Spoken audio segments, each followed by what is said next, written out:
الهدى يا شهر الندى. Class number 18.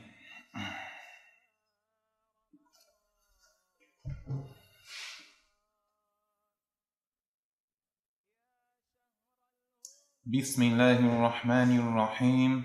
الحمد لله رب العالمين، والصلاة والسلام على سيدنا محمد وعلى آله وأصحابه الطيبين الطاهرين. We start with the name of Allah. We praise and thank Allah for all of the endowments He bestowed without Allah being obligated to give us anything. And we ask Allah to raise the rank of Prophet Muhammad sallallahu alayhi wasallam and to protect his nation from what he feared for his nation. Thereafter, today, inshallah, we will mention what the Shaykh talked about in the purification of najis filth and the manner for removing it from the book of the summary by Shaykh Abdullah Al-Harariyy. May Allah Ta'ala have mercy upon him. The author, may Allah Ta'ala have mercy upon him, said, among the conditions of the prayer is to be clear of najis filth in one's body, clothing, place of prayer, and what one carries, such as a bottle in one's pocket. So if one wants to pray, they need to make sure that they have removed any najis filth that is on their body, like their skin, their hair, their nails, in their mouth, up their nose, for example. Likewise, they must remove najis filth that is on their clothing, what they're wearing during the prayer, and on the prayer surface, the place of prayer, which is what they contact of the surface they're praying upon during the prayer, whether it's what they stand on with their feet, or what their knees contact in the sitting position or the prostrating position, or what their hands contact in the prostrating position, or their forehead likewise. Thus, had there been some najis filth close by without actually contacting their body or clothing during the prayer, then that would not make the prayer invalid. That would not compromise the validity of the prayer. And likewise, one must be clear of najis filth in what one carries. So had a person had a container, for example, that contained najis filth like blood or alcohol, then if that was on their person while they were praying, their prayer would be invalid. So they must make sure not to carry something like that into the prayer. Or if they had a sheet or a page that had najis filth on it, for example, then likewise, if they were carrying that during the prayer would be invalid.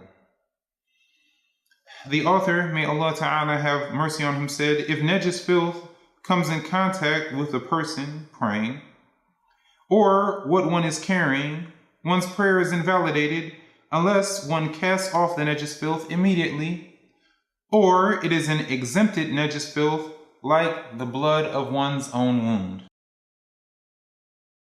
And najis filth, there are numerous types, among them blood, urine, feces, vomit, alcohol that's from fermented fruits and grains and the like. There's also dog, pig, the animal that was not considered what is like halal meat.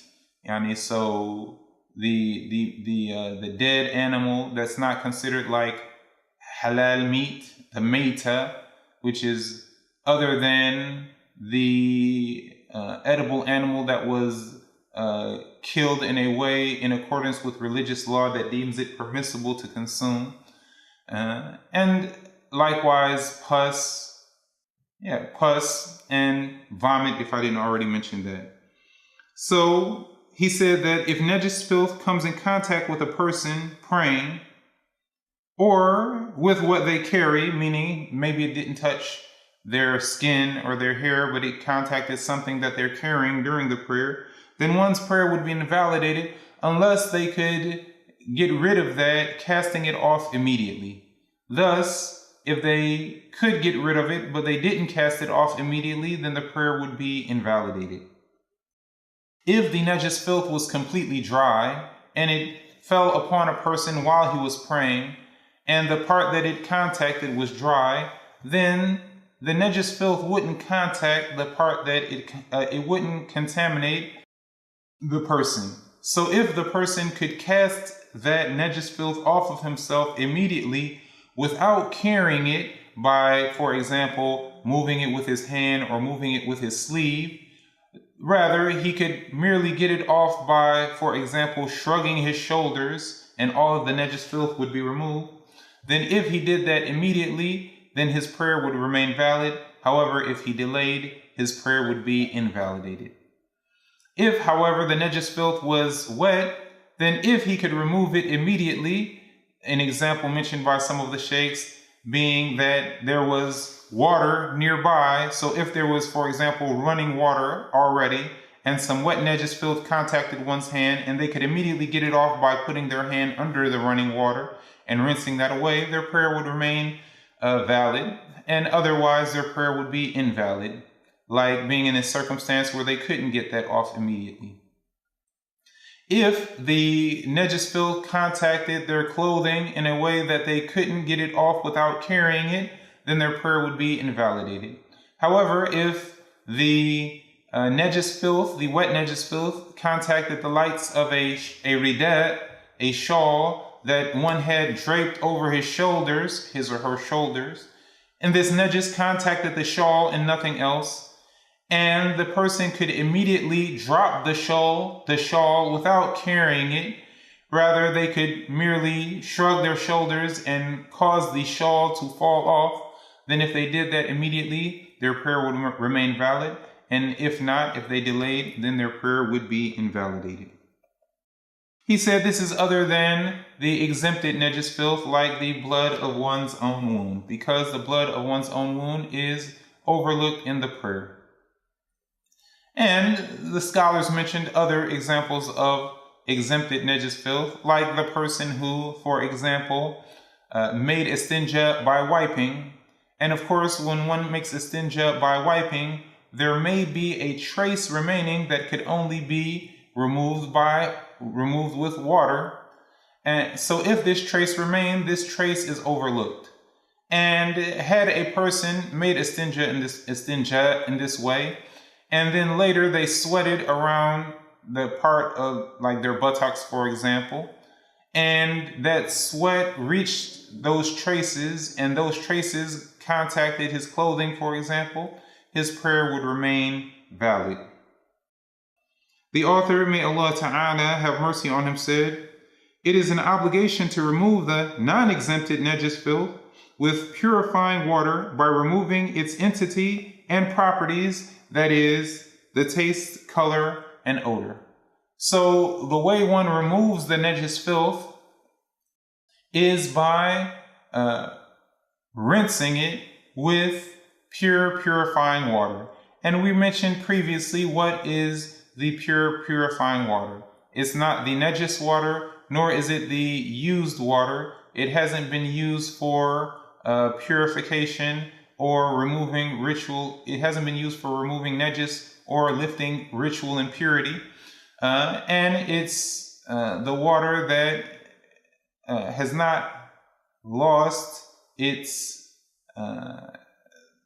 the water that is still referred to as mere water, and it doesn't lose that name because of being mixed with a pure substance to the extent that it would no longer be referred to as merely water. So it's not najis, it's not used, nor is it changed significantly by a pure substance. And the scholars mentioned that the origins of this type of water is either rainwater, river water, sea water, spring water, well water, melted snow, or melted hail. And you find that in many cities, the water that comes through the faucet, its origin is from a river or a lake, for example, or some of it comes from springs, or from what comes from mountains, for example. So this would be valid. One must remove the najis filth by rinsing it until the bulk, the actual volume of the najis filth is removed, and one removes the taste, color, and smell of the najis filth. If the water was a small amount of water, then the water must flow over the area, the contaminated area. If the water was a large amount of water, then one could bring the najis and dip it into the large amount of water, and then if the najis filth, its volume and properties were removed, then that spot would become purified. As for having what is considered a small amount of water, which is that which is less than 2 qulla, and 2 qulla is approximately 190 liters.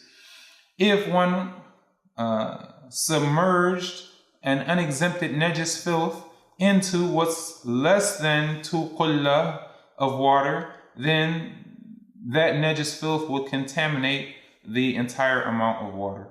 And so then the water will become najis filthy, and the spot would not be cleaned. It would not be purified. If one exerted effort to wash a stain, a najis filthy stain, and they washed it over and over, like 3 times, for example, exerting effort or more, and only the color of the najis filth remained, and the taste and the smell were removed, then they could consider that as pure. Likewise, if they exerted effort to remove the najis, and only the smell remained while the color and the taste were removed, only the smell remained while the color and the taste were removed, then they can consider that spot as pure as well. However, if the taste alone remained, then they would consider that the area is still contaminated with najis filth. And likewise, if 2 or more of the attributes remain, like for example the color and the odor both remain, or any other 2 of the attributes remain, then they would consider that to still be contaminated with najis filth. The author, may Allah Ta'ala have mercy on him, said, the najasa hukmiyya is removed by pouring water on it. That is, if a spot or an area was contaminated by what's considered undetectable najis filth, then this spot is purified by merely pouring pure and purifying water over the spot.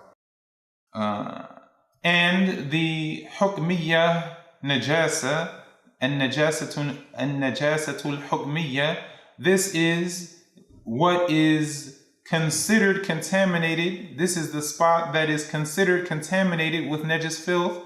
However, the taste, color, and smell are imperceptible, meaning that there's no volume to the filth, and these qualities, these attributes of it are imperceptible. They are undetectable. This can happen due to, for example, a long period of time passing without the actual area being purified with water. You imagine if a person, for example, urinated somewhere and it didn't rain and no one poured water on the spot, then after a certain period of time, there may not remain any perceptible indication that someone urinated there. You wouldn't smell anything, you wouldn't see anything, it would have dried up, etc. But still, because water had not been poured over that spot, it would still be technically contaminated with najis filth. So if there was something like that has the judgment, the hukum of being contaminated with najis filth, however, there's no physical volume, nor is there a taste, color, or smell, then the spot would be purified by merely pouring water over it.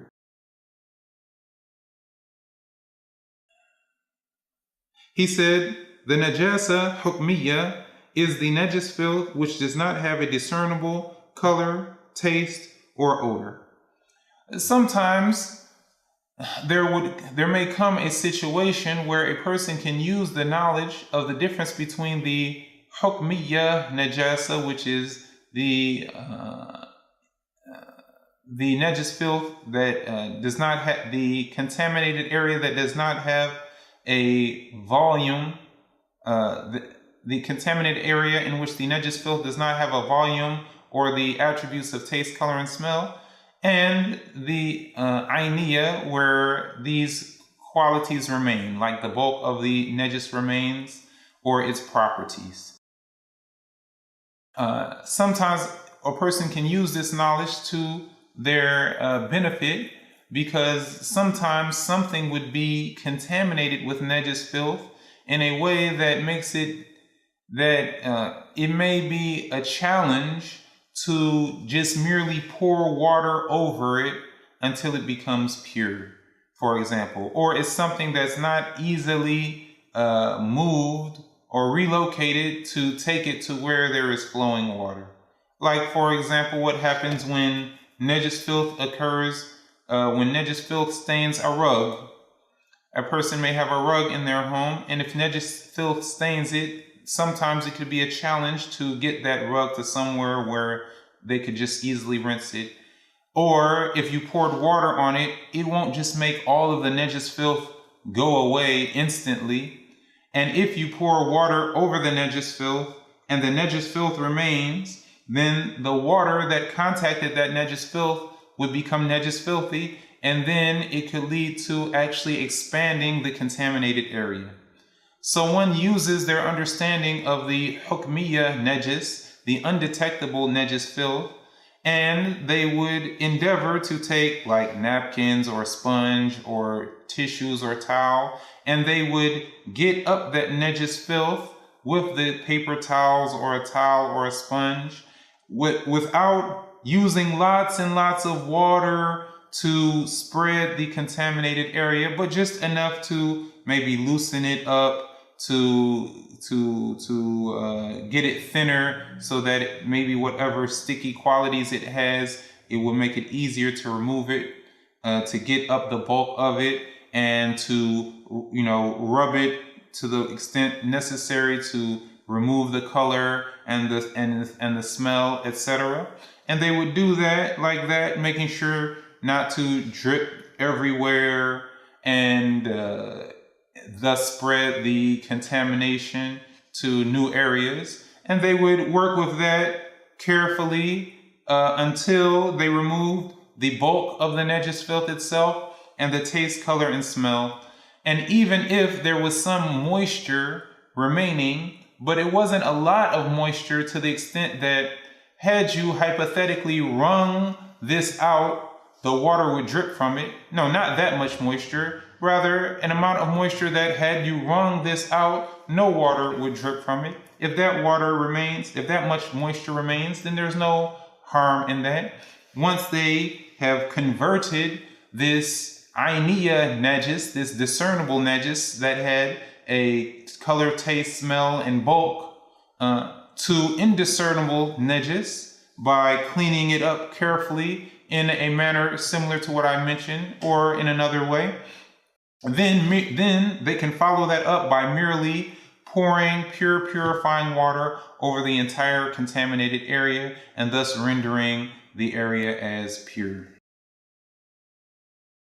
The author, may Allah Ta'ala have mercy on him, said, and najasa kalbiyya is removed by washing the najis filthy area 7 times, one wash of which, meaning of the 7, is mixed with purifying soil. So this encompasses the kelb, the dog najis, and the khinzir, the pig najis. If something got contaminated with dog najis or pig najis, then it takes more to purify it than other types of najis. This is considered heavy najis filth, mughallagha. What one must do to remove the dog or pig najis is wash the contaminated area, rinsing it 7 times minimum. One of the rinses must be mixed with pure purifying soil. The soil would be added to the water until the water becomes murky. It becomes, cloudy. It's not see-through as it once was. And then that would be poured over the contaminated area. This wash mixed with dirt could be in the first wash or the last wash or any wash in between, or even if all of the washes contained purifying soil, then that would also be sufficient. Be mindful that when we say the dog or pig najis, we don't just mean their urine or their feces or their blood or their pus or the meat from them. Rather, the entire dog is considered najis. That's his body, his hair, his saliva, mucus, etc., in addition to blood and urine and feces and the like.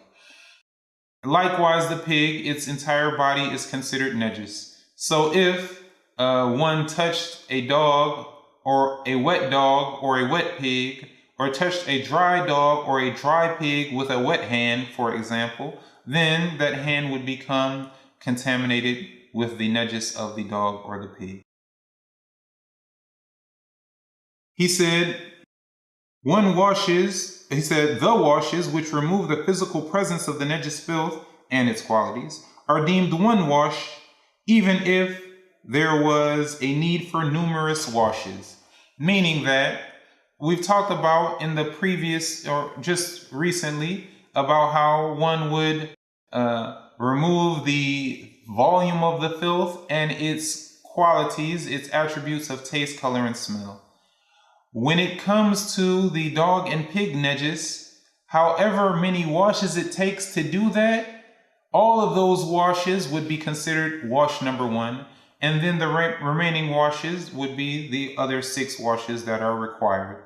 But be mindful, when we say washes, it doesn't necessarily mean for one to sit and exert a lot of effort for every wash for it to be considered a wash. Rather, a wash would just be that water flowing over the contaminated area. And if one held a piece of clothing underneath a faucet for several seconds, then many numerous washes would occur in that several seconds, because every moment there's a new batch of water flowing over the contaminated spot.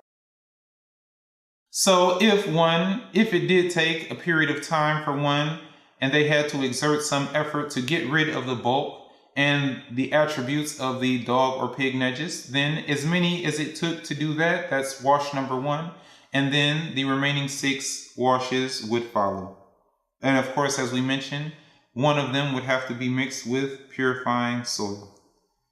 He said, it is a condition for the water to flow over the area containing najis filth if the water used for purification is a small amount, that is less than 2 qullah, and the explanation for that has already been mentioned, and Allah the Exalted knows best. Walhamdulillah, wa sallallahu ala sayyidina Muhammad wa ala alihi wa ashabihi at-tayyibin at-tahirin. Assalamu alaikum wa rahmatullahi wa barakatuh. يا شهر الخيرات والإحسان والبركات يا رمضان